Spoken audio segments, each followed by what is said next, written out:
সোনারপুরে জনরোষ, অ্যাপোলোর পর বেলভিউ, অভিষেককে ভর্তি নিল না শহরের দুই নামী হাসপাতাল। দরকার নেই অ্যাডমিশনের, বুকে আঁচড় ছাড়া গুরুতর আঘাতের চিহ্ন মেলেনি, পর্যবেক্ষণ চিকিৎসকদের। হসপিটালকেও ভয় দেখাচ্ছে, ডাক্তারকেও ভয় দেখাচ্ছে, মানুষকেও ভয় দেখাচ্ছে। হাজিরা দেবার কাগজ গিয়ে পৌঁছেছে, সেগুলোকে এড়ানোর জন্যই হাসপাতালে যাওয়ার নাটক করছেন।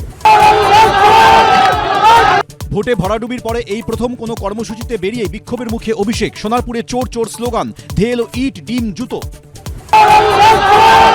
সোনারপুরে পৌঁছতেই প্রবল জনরোষের মুখে অভিষেক। ধাক্কাধাক্কি, তৃণমূল সাংসদের কলার ধরে টান, কোনো মতে অভিষেককে হেলমেট পরিয়ে বের করলেন নিরাপত্তারক্ষীরা।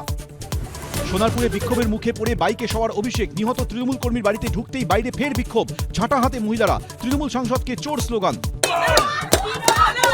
তৃণমূল কর্মীর বাড়ির ভিতরে অভিষেক, বাইরে বিক্ষোভে মহিলারা। সোনারপুরে তুলকালাম। ওনার সবচেয়ে বড় একটা প্রবাস, 15 বছরের পশ্চিমবঙ্গের মানুষের জীবন শেষ করে দিয়েছে। আগের সরকারের বিরুদ্ধে প্রবল ক্ষোভ। সোনারপুরে গিয়ে দফায় দফায় বিক্ষোভের মুখে অভিষেক। কেন্দ্রীয় বাহিনীকে নিয়ে ঘটনাস্থলে পুলিশ। বিক্ষোভকারীদের সরিয়ে তৃণমূল সাংসদকে উদ্ধার।